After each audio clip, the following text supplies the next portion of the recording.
नमस्कार साथियों, वंदना अकेडमी में आपका स्वागत है। तो अगर आप चैनल पर नए हो तो चैनल को सब्सक्राइब जरूर कर लें।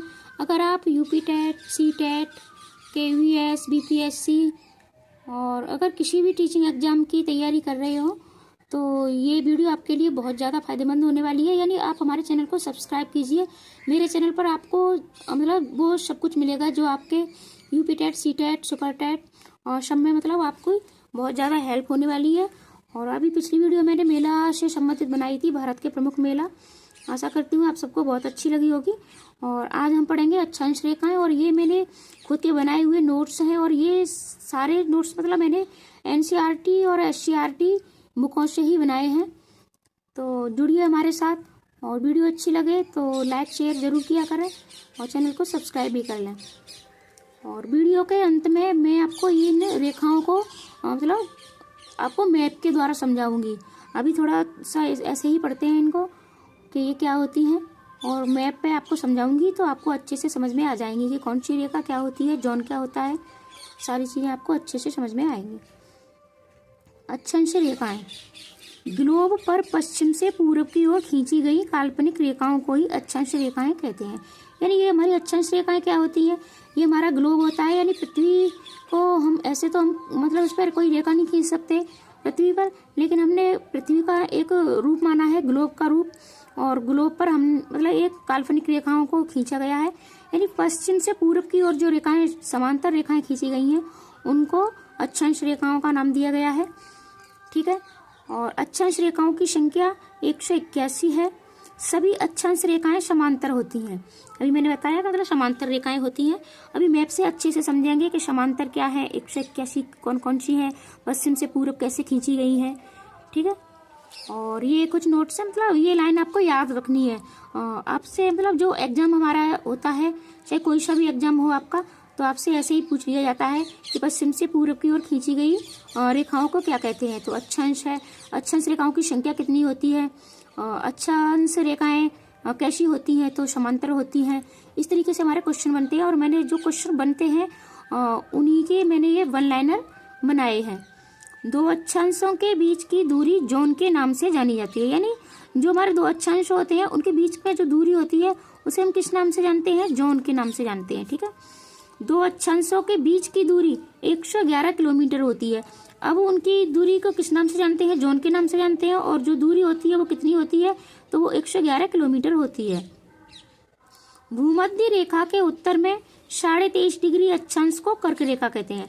यानी हमारी पृथ्वी है उसको हम दो भागों में बांटते हैं और पृथ्वी के बीच से जो रेखा गुजरती है उसको भूमध्य रेखा, विषुवत रेखा कहते हैं। तो जो उत्तर में यानी दो भाग है हमारी पृथ्वी के, उत्तरी गोलार्ध और दक्षिणी गोलार्ध। तभी मैप पे सारा समझेंगे। तो उत्तरी गोलार्ध 23.5 डिग्री कर्क रेखा कहते हैं। ठीक है। और भूमध्य रेखा के दक्षिण में 23.5 डिग्री अक्षांश को मकर रेखा कहते हैं। यानी इसको कर्क रेखा माना गया है उत्तर में और आपका दक्षिण में मकर रेखा। पृथ्वी पर किसी भी देश या जगह की स्थिति का निर्धारण उस स्थान के अक्षांश और देशांतर से होता है। यानी पृथ्वी पर किस देश में की क्या स्थिति है, और तो ये सारी चीजें हम किससे निर्धारण करते हैं, अक्षांश और देशांतर से। देशांतर हमारा टाइम बताता है, यानी टाइम का निर्धारण हमारा देशांतर से होता है और स्थिति का, जगह का निर्धारण हमारा अक्षांश से होता है। ठीक है। अब चलो मैप पे समझते हैं हम। अब देखो हम मैपिंग करेंगे। मुझे ज्यादा अच्छी मैपिंग तो नहीं आती है लेकिन मैं कोशिश करूंगी आपको अच्छे से बताने की। अब जैसे मान के चलो ये हमारी पृथ्वी है। ठीक है। इसको थोड़ा और नीचे रखूंगी। ये हमारी पृथ्वी है। अब इसको सबसे पहले हम दो भागों में डिवाइड करते हैं। यानी पृथ्वी के बीचों बीच से एक रेखा गुजरती है। ठीक है। ये हमने पृथ्वी को बीच में से काट दिया। ठीक है। अब इस रेखा को क्या कहते हैं, इस रेखा को हम विषुवत रेखा, ठीक है, या भूमध्य रेखा कहते हैं। ठीक है। और ये हमारी 0 डिग्री रेखा मानी गई है। यानी ये सबसे बीच में होती है और ये 0 डिग्री की होती है। अब इसके समांतर, ठीक है, जैसे ये हमारी भूमध्य रेखा है, ये हमारा उत्तर है, ये हमारा दक्षिण है, ये हमारा पश्चिम और ये पूरब। ठीक है। तो ये हमारा उत्तरी गोलार्ध और ये हमारा दक्षिणी गोलार्ध, यानी दो गोलार्धों में बांटा गया है, उत्तरी और दक्षिणी। अब पश्चिम से पूरब की ओर समांतर रेखाएं खींची जाती हैं। ये रेखाएं, ये विषुवत रेखा के समांतर खींची जाती हैं, ठीक है, ऐसे समान। तो ये हमारी क्या होती हैं? ये हमारी देशांतर रेखाएं होती हैं, ठीक है। इन्हीं को हम देशांतर रेखाएं कहते हैं। इस तरीके से ये होती हैं। अब इनके यानी ये हमारी जो 0 डिग्री रेखा है, यहाँ से हम ऐसे 1 2 3 4 5 6 7 8 इस तरीके से जब हम 23.5 डिग्री तक पहुंचते हैं, ठीक है, 23.5 डिग्री यानी एक रेखा यहाँ से 0 से यहाँ हमारा 1 2 3 4 ऐसे ही 23.5 डिग्री तक जब हम पहुंचते हैं तो 23.5 डिग्री की जो रेखा है उसे हम किसे के नाम से जानते हैं?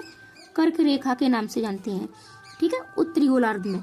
अब ऐसे ही हम नीचे आएंगे 1 2 3 4 5, ठीक है। जब हम 23.5 डिग्री आएंगे तो 23.5 डिग्री ये जब हम दक्षिण में आ जाते हैं तो दक्षिण में हम इसे मकर रेखा के नाम से जानते हैं, ठीक है।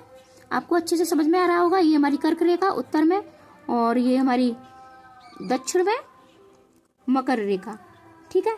अब ऐसे ही हम इसमें और ऊपर थोड़ा जाएंगे तो फिर हमारा होता है 66.5 डिग्री, ठीक है। इसको हम आर्कटिक वृत्त के नाम से जानते हैं, आर्कटिक वृत्त।